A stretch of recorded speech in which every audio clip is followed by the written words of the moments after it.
नमस्कार दोस्तों, मैं अर्जुन आपका स्वागत करता हूं स्टे बाय अर्जुन के यूट्यूब चैनल में। तो दोस्तों, आज की हमारी क्लास है मौलिक कर्तव्य यानी फंडामेंटल ड्यूटीज़ के बारे में। जो है दोस्तों, आज की हमारी दूसरी क्लास है।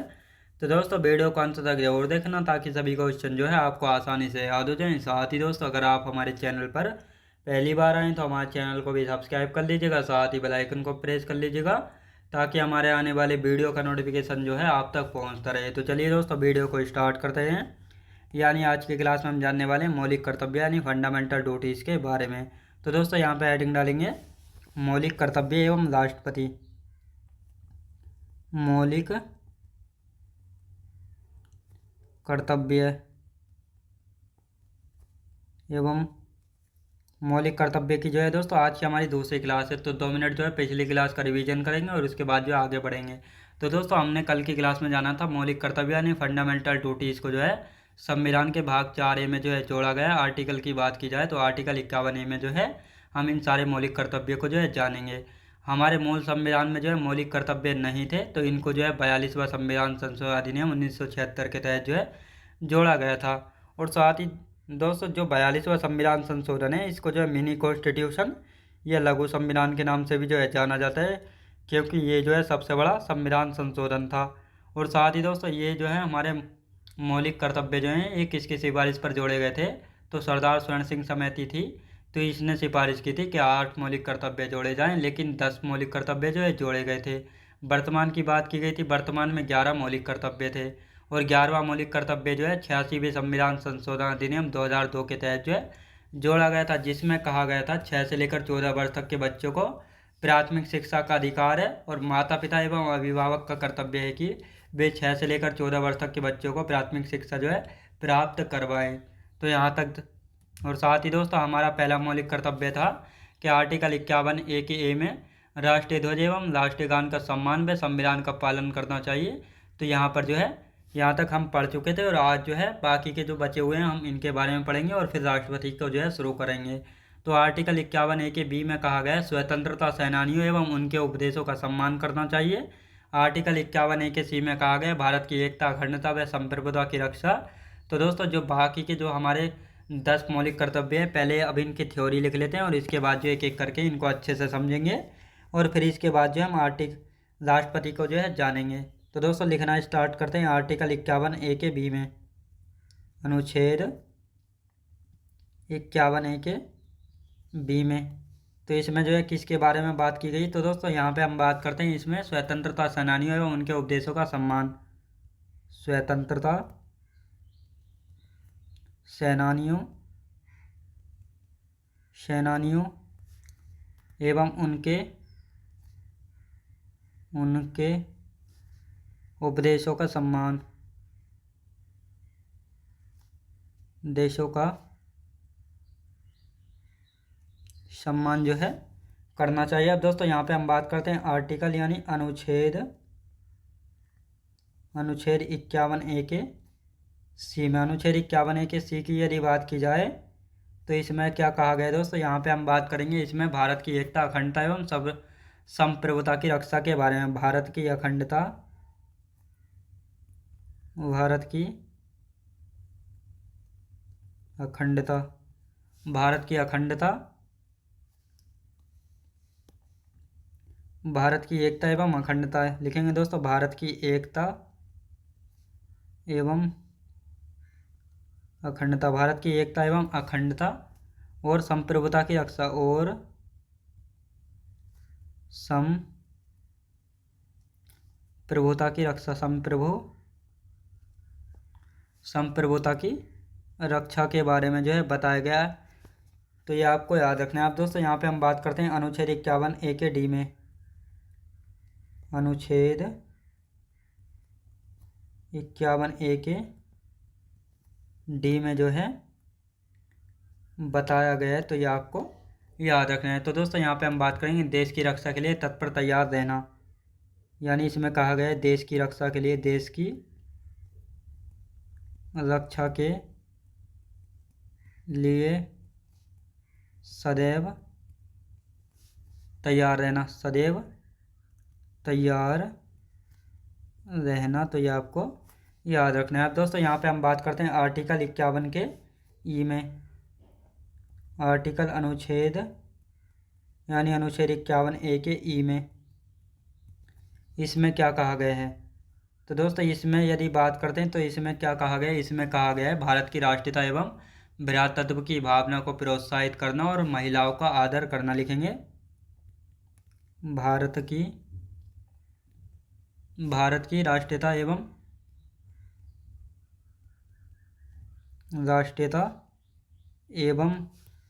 भ्रातृत्व की भावना को प्रोत्साहित करना, भावना को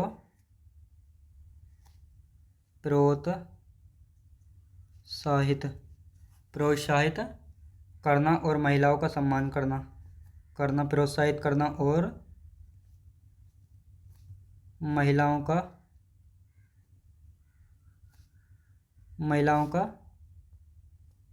सम्मान करना। तो ये आपको याद रखना है। अब दोस्तों यहाँ पे हम बात करते हैं अनुच्छेद 51A के ऐप में। अनुच्छेद 51A के ऐप में, अनुच्छेद 51A के ऐप की यदि बात की जाए तो दोस्तों इसमें कहा गया है देश की रक्षा यानी देश की संस्कृति को बढ़ावा देना, देश की संस्कृति को बढ़ाना। याद रखें दोस्तों, देश की संस्कृति को जो है बढ़ाना। तो ये आपको याद रखना। अब दोस्तों यहाँ पे हम बात करते हैं आर्टिकल 51 के ए के जी में। अनुच्छेद 51A के जी में, इसमें क्या कहा गया है दोस्तों? इसकी यदि बात करते हैं तो इसमें क्या कहा गया है? इसमें कहा गया है जैव विविधता, पर्यावरण, झीलें, समुद्र, पशु आदि का संरक्षण करना। लिखेंगे जैव विविधता,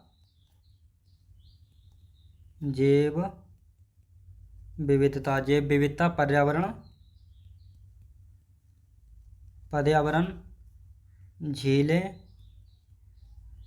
झीलें,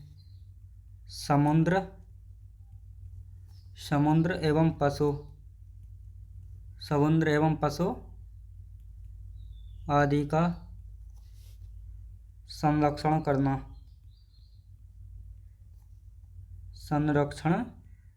करना। तो ये कहा गया है इसमें। अब दोस्तों यहाँ पे हम बात करते हैं अनुच्छेद 51A के एच में। अनुच्छेद 51A के एच में, तो दोस्तों यहाँ पे हम बात करते हैं इसमें क्या कहा गया है? इसमें वैज्ञानिक भावना एवं जानने की इच्छा का विकास करना। लिखेंगे वैज्ञानिक भावना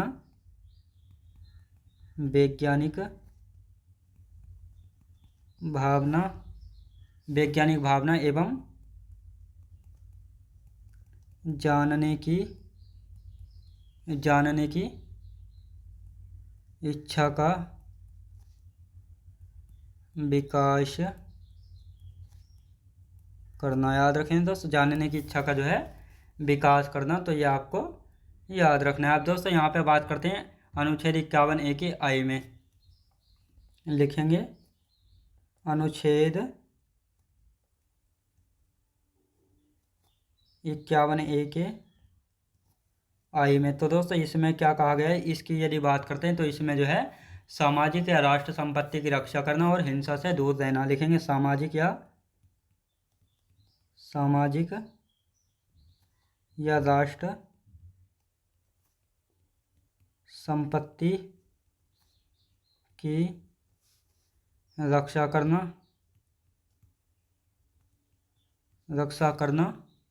और हिंसा से दूर रहना।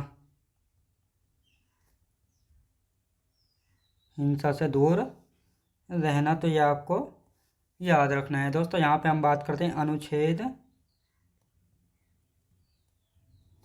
51A के जे में। 51A के जे की यदि बात की जाए तो इसमें जो है किसके बारे में बताया गया है? तो दोस्तों यहाँ पे हम बात करेंगे, इसमें कहा गया है जीवन में हर क्षेत्र में आगे बढ़ने का प्रयास करते रहना चाहिए। जीवन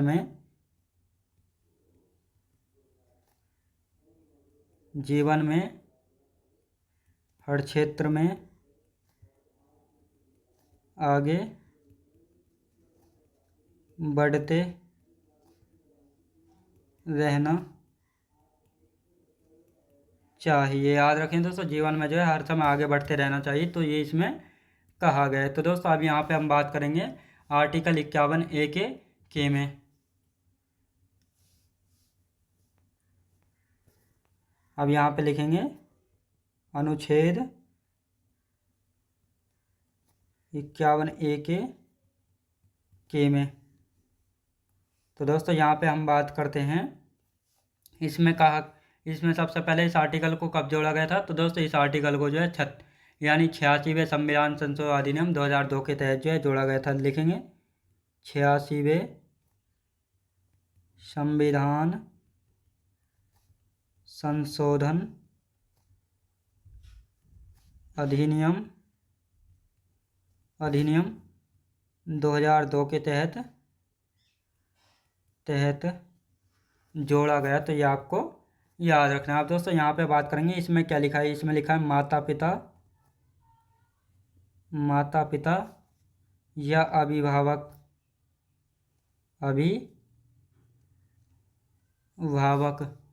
का अपने बच्चों को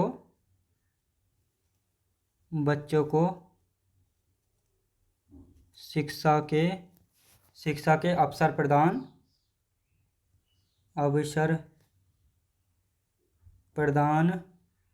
करने का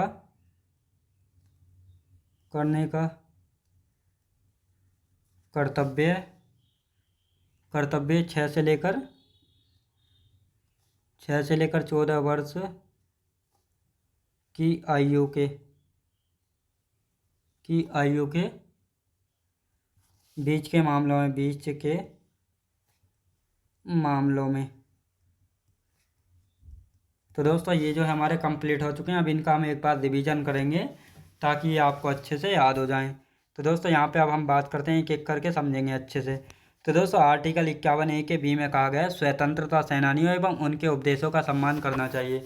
दोस्तों यानी जो हमारे स्वतंत्रता सेनानी हैं जिन्होंने हमको आज़ादी दिलाई थी, तो जैसे हमारे शहीद भगत सिंह हो गए, चंद्रशेखर आज़ाद जी हो गए। तो दोस्तों यदि इनकी बात करते हैं तो ये हमारे स्वतंत्रता सेनानी हैं, तो हमें जो इनके उपदेशों का सम्मान करना चाहिए। तो यह इसमें कहा गया है। दोस्तों आर्टिकल 51A के सी में कहा गया है भारत की एकता एवं अखंडता और संप्रभुता की रक्षा करना चाहिए। आर्टिकल 51A के डी में देश की रक्षा के लिए जो है सदैव तत्पर रहना चाहिए, यानी जब भी कभी हमारे देश को हमारी ज़रूरत हो तो हमें जो है सदैव अपने देश की रक्षा के लिए जो है सदैव तत्पर रहना चाहिए, यानी सदैव तैयार जो है रहना चाहिए। आर्टिकल 51A के ई में यानी भारत की राष्ट्रीयता एवं भ्रातृत्व की भावना को प्रोत्साहित करना और महिलाओं का जो है सम्मान करना, तो ये कहा गया आर्टिकल 51 के ई में।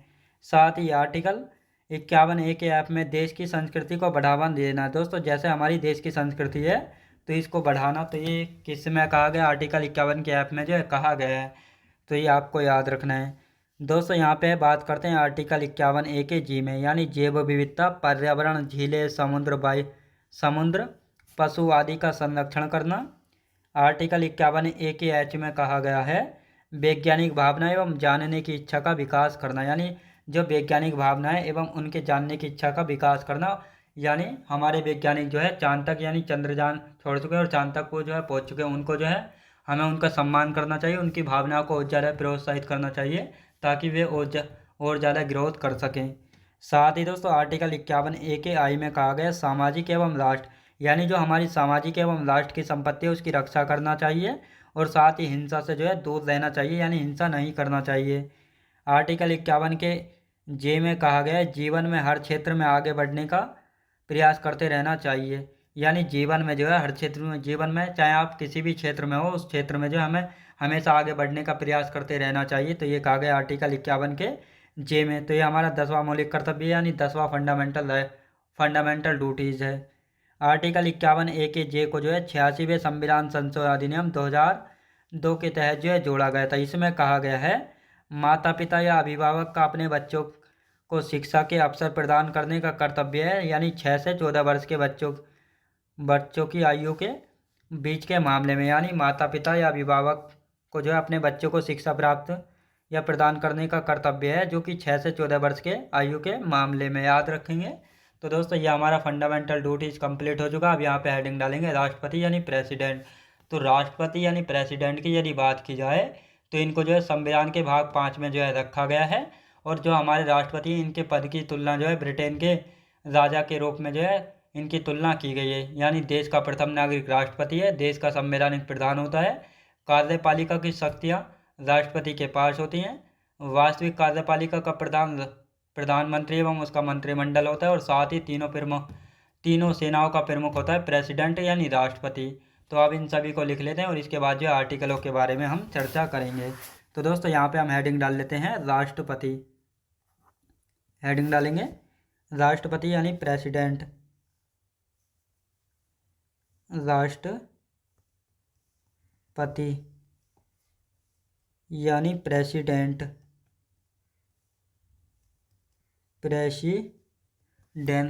याद रखें दोस्तों, प्रेसिडेंट। अब दोस्तों यहाँ पे हम बात करते हैं प्रेसिडेंट के बारे में। तो प्रेसिडेंट, तो दोस्तों इनको जो है किस भाग में रखा गया है? तो दोस्तों प्रेसिडेंट की यदि बात की जाए तो संविधान के भाग 5 में जो है प्रेसिडेंट यानी राष्ट्रपति के बारे में बात की गई है। अब दोस्तों यहाँ पे हम बात करते हैं राष्ट्रपति पद की तुलना। राष्ट्रपति पद की तुलना की यदि बात की जाए तो ब्रिटेन के राजा के समान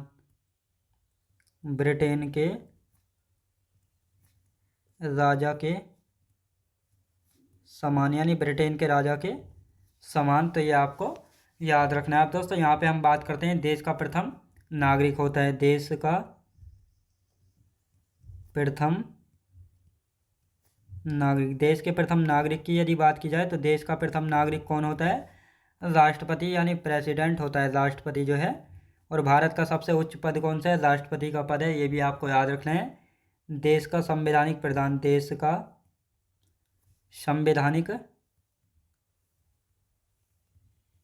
का संवैधानिक प्रधान कौन होता है? तो राष्ट्रपति होता है। कौन होता है दोस्तों? राष्ट्रपति जो है होता है। कार्यपालिका की शक्तियां राष्ट्रपति के पास होती हैं। लिखेंगे कार्यपालिका की शक्तियां राष्ट्रपति के पास होती हैं। राष्ट्रपति के पास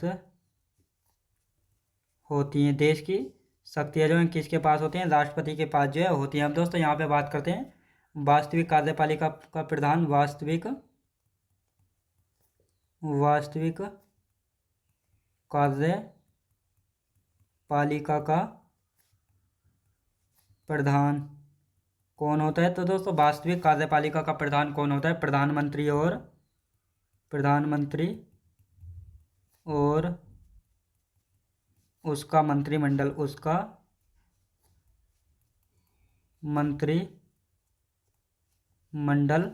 होता है। तो ये आपको याद रखना है। अब दोस्तों यहाँ पे हम बात करते हैं तीनों सेनाओं का प्रमुख कौन होता है? तीनों सेनाओं का प्रमुख। तीनों सेनाओं के प्रमुख की यदि बात की जाए तो तीनों सेनाओं का प्रमुख कौन होता है? राष्ट्रपति। यानी जो हमारी 3 सेनाएं हैं इनका प्रमुख कौन होता है? राष्ट्रपति जो है होता है। अब इसका एक बार रिवीजन कर लेते हैं, फिर आर्टिकलों के बारे में चर्चा करेंगे। तो दोस्तों राष्ट्रपति यानी प्रेसिडेंट की यदि बात की जाए तो संविधान के भाग 5 में जो है इनकी चर्चा की गई है। और राष्ट्रपति के पद की तुलना जो है ब्रिटेन के राजा के समान जो है की गई है। क्योंकि दोस्तों जिस प्रकार ब्रिटेन के राजा को जो है कुछ विशेष अधिकार प्राप्त नहीं है, तो उसी प्रकार जो है भारत के राष्ट्रपति को जो है कुछ विशेष अधिकार जो है प्राप्त नहीं है। अब दोस्तों देश का प्रथम नागरिक कौन होता है? राष्ट्रपति जो है देश का प्रथम नागरिक होता है। देश का संवैधानिक प्रधान कौन होता है? राष्ट्रपति होता है। कार्यपालिका की शक्तियाँ किसके पास होती हैं? राष्ट्रपति के पास होती हैं कार्यपालिका की शक्तियाँ। अब वास्तविक कार्यपालिका, यानी जो वास्तविक कार्यपालिका का प्रधान कहा जाता है प्रधानमंत्री, और उसका मंत्रिमंडल को जो है कहा जाता है। तीनों सेनाओं का प्रमुख कौन होता है? तीनों सेनाओं के प्रमुख की यदि बात की जाए तो राष्ट्रपति जो है तीनों सेनाओं का प्रमुख होता है। तो ये आपको याद रखना है। अब दोस्तों यहाँ पे हम बात करते हैं आर्टिकल 52 की। तो आर्टिकल 52 में किसके बारे में बताया गया? आर्टिकल 52 में कहा गया है भारत का एक राष्ट्रपति होगा और राष्ट्रपति का पद जो है ब्रिटेन के राजा के समान है। अनुच्छेद 53 में कहा गया है संघीय कार्यपालिका की समस्त शक्तियाँ राष्ट्रपति में होंगी। और साथ ही आर्टिकल 54 में जो है राष्ट्रपति का निर्वाचक मंडल एवं निर्वाचन के बारे में जो है बताया गया है। यानी जो जब राष्ट्रपति का इलेक्शन यानी निर्वाचन होता है तो इसमें कौन कौन सदस्य भाग लेते हैं। राज्यसभा लोकसभा के निर्वाचित सदस्य, राज्य विधानसभाओं के निर्वाचित सदस्य, दिल्ली पुदुचेरी जम्मू कश्मीर विधानसभा के निर्वाचित सदस्य। लेकिन दोस्तों दिल्ली और पुदुचेरी को जो है यहाँ पे एक संविधान संशोधन किया गया था, 70वां संविधान संशोधन अधिनियम 1992। तो इस अधिनियम के तहत जो है दिल्ली और पुदुचेरी को जो है राष्ट्रपति के निर्वाचन में हिस्सा लेने का अधिकार जो है मिला था। और साथ ही दोस्तों राष्ट्रपति के चुनाव में मनोनीत सदस्य और विधान परिषद के सदस्य भाग नहीं लेते हैं। साथ ही दोस्तों राष्ट्रपति के चुनाव की प्रक्रिया जो है आयरलैंड के संविधान से जो है ली गई, तो ये आपको याद रखना है। तो दोस्तों आप इनको जो है लिख लेते हैं और इसके बाद आगे की चर्चा यहाँ पे हम करेंगे। तो यहाँ पे लिखेंगे दोस्तों अनुच्छेद 52, अनुच्छेद यानी अनुच्छेद 52, अनुच्छेद 52 की दोस्तों अनुच्छेद 52 की यदि बात की जाए तो अनुच्छेद 52 में जो है भारत का एक राष्ट्रपति को कहा गया, भारत का एक राष्ट्रपति होगा। यानी आर्टिकल 52 में कहा गया भारत का एक राष्ट्रपति होगा। और साथ ही दोस्तों राष्ट्रपति पद, राष्ट्रपति भारत में राष्ट्रपति पद जो है किसके समान माना जाता है, ब्रिटेन के राजा के समान, ब्रिटेन के राजा के समान माना जाता है, ब्रिटेन के राजा के समान जो है माना जाता है। अब दोस्तों यहाँ पे हम बात करेंगे आर्टिकल 53 के बारे में। लिखेंगे अनुच्छेद 53, अनुच्छेद 53 की यदि बात की जाए तो इसमें किसके बारे में चर्चा की गई, इसमें संघीय कार्यपालिका की समस्त शक्तियाँ राष्ट्रपति में होंगी। संघीय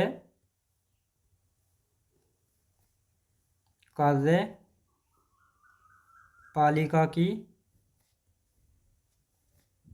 समस्त शक्तियाँ, कार्यपालिका की समस्त शक्तियाँ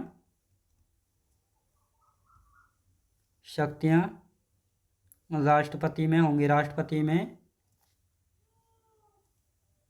होंगी। किस में होंगी दोस्तों, राष्ट्रपति में जो है होंगी। तो ये आपको याद रखना है। अब दोस्तों यहाँ पे बात करते हैं आर्टिकल 54 की, अनुच्छेद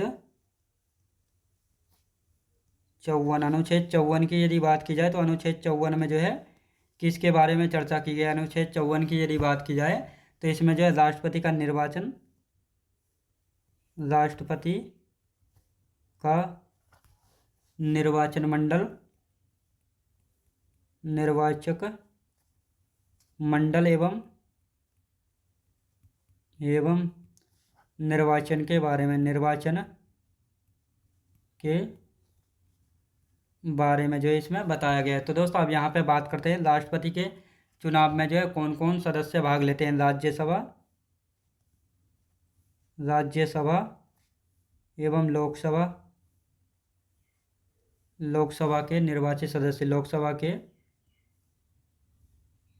निर्वाचित सदस्य।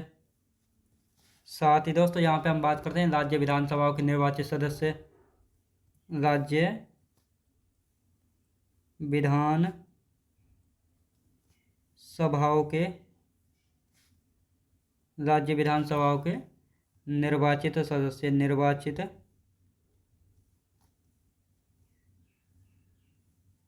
राज्य विधानसभाओं के निर्वाचित सदस्य। अब दोस्तों यहाँ पे हम बात करते हैं दिल्ली पुदुचेरी, दिल्ली पुदुचेरी जम्मू कश्मीर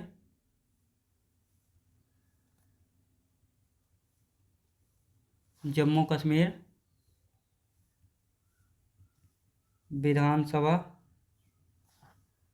के निर्वाचित सदस्य, विधानसभा के निर्वाचित सदस्य। अब दोस्तों यहाँ पे बात करते हैं दिल्ली और पुदुचेरी की यदि बात की जाए तो दोस्तों यहाँ पर जो एक 70वां संविधान संशोधन किया गया था, 70वां संविधान संशोधन अधिनियम 1992 के द्वारा जो है दिल्ली और पुदुचेरी को जो है राष्ट्रपति के निर्वाचन में हिस्सा लेने का अधिकार जो है मिला था। अब दोस्तों यहाँ पे हम बात करते हैं, यानी यहाँ पे बात करेंगे राष्ट्रपति के चुनाव में, राष्ट्रपति के चुनाव में, राष्ट्रपति के चुनाव में मनोनीत सदस्य एवं विधान परिषद के सदस्य, विधान परिषद के सदस्य भाग नहीं लेते हैं, भाग नहीं लेते हैं। तो ये आपको याद रखना है। अब दोस्तों यहाँ पे हम बात करेंगे राष्ट्रपति के चुनाव की प्रक्रिया कहाँ से ली गई, आयरलैंड के संविधान से। राष्ट्रपति चुनाव की प्रक्रिया, राष्ट्रपति चुनाव की प्रक्रिया कहाँ से ली गई, तो दोस्तों आयरलैंड के संविधान से, आयरलैंड के संविधान से, आयरलैंड के संविधान से जो है ली गई। तो ये आपको याद रखना है। अब दोस्तों यहाँ पे हम बात करते हैं आर्टिकल 55 की, अनुच्छेद 55 की यदि बात की जाए तो दोस्तों इसमें जो है किसके बारे में बताया गया है, तो दोस्तों इसमें हम बात करेंगे राष्ट्रपति के निर्वाचन की रीति के बारे में। राष्ट्रपति के निर्वाचन की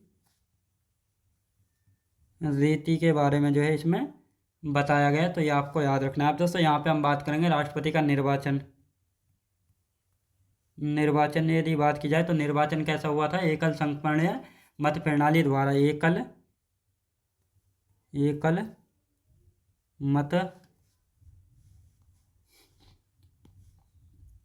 संक्रमणीय मत प्रणाली द्वारा, मत पद्धति, एकल संक्रमणीय मत पद्धति द्वारा जो है इलेक्शन होता है किसका दोस्तों, राष्ट्रपति का। तो ये आपको याद रखना है। और चुनाव कैसा होता है, अप्रत्यक्ष चुनाव होता है,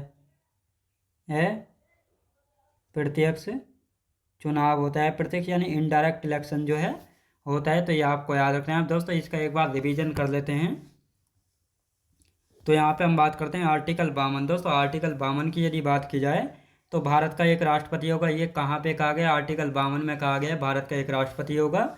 या राष्ट्रपति पद की जो है किस आर्टिकल में चर्चा की गई, आर्टिकल 52 में। और भारत के राष्ट्रपति का पद जो है ब्रिटेन के राजा के समान माना जाता है, क्योंकि जिस प्रकार ब्रिटेन के राजा को कुछ विशेष अधिकार प्राप्त नहीं होते तो उसी प्रकार जो है भारत के राष्ट्रपति को कुछ विशेष अधिकार जो है प्राप्त नहीं है। आर्टिकल 53 की बात करते हैं तो इसमें संघीय कार्यपालिका की समस्त शक्तियाँ राष्ट्रपति के पास होंगी। आर्टिकल 54 की यदि बात की जाए तो राष्ट्रपति का निर्वाचक मंडल एवं निर्वाचन के बारे में आर्टिकल 54 में बताया गया है। तो यहाँ पे अब बात करते हैं, यानी राष्ट्रपति के चुनाव में जो है राज्यसभा लोकसभा के निर्वाचित सदस्य, राज्य विधानसभाओं के निर्वाचित सदस्य, दिल्ली और पुदुचेरी जम्मू कश्मीर विधानसभा के निर्वाचित सदस्य। साथ ही दोस्तों यहाँ पे एक संशोधन किया गया था, 70वां संविधान संशोधन 1992। तो इस संविधान संशोधन के द्वारा जो है दिल्ली और पुदुचेरी को जो है राष्ट्रपति के इलेक्शन में यानी चुनाव में जो है हिस्सा लेने का अधिकार मिला था इस संविधान संशोधन अधिनियम के द्वारा। राष्ट्रपति के चुनाव में मनोनीत सदस्य यानी नॉमिनेटेड मेंबर जो है और विधान परिषद के सदस्य भाग नहीं लेते हैं। राष्ट्रपति चुनाव की प्रक्रिया आयरलैंड के संविधान से ली गई है। और साथ ही दोस्तों अनुच्छेद 55 की यदि बात करते हैं तो इसमें राष्ट्रपति के निर्वाचन की रीति यानी निर्वाचन की बात की जाए तो राष्ट्रपति का निर्वाचन जो है एकल संक्रमणीय मत पद्धति द्वारा होता है। और चुनाव कैसा होता है, अप्रत्यक्ष चुनाव यानी इनडायरेक्ट इलेक्शन होता है राष्ट्रपति का। तो ये आपको याद रखना है। तो दोस्तों अब यहाँ पे हम बात करते हैं, आज की क्लास जो हमारी यहीं तक रहेगी और इससे आगे के जो आर्टिकल है कल की क्लास में हम जानेंगे। तो दोस्तों मैं उम्मीद करता हूँ आपको वीडियो क्वालिटी कंटेंट वगैरह सभी कुछ आपको पसंद आया होगा। पसंद आया तो लाइक शेयर और सब्सक्राइब करना बिल्कुल भी ना भूलें। साथ ही दोस्तों अगर आप हमारे चैनल पर पहली बार आएँ तो हमारे चैनल को भी सब्सक्राइब कर लीजिएगा, साथ ही बेल आइकन को प्रेस कर लीजिएगा ताकि हमारे आने वाले वीडियो का नोटिफिकेशन जो है आप तक पहुंचता रहे। तो चलिए दोस्तों, मिलते हैं नेक्स्ट वीडियोज़ में।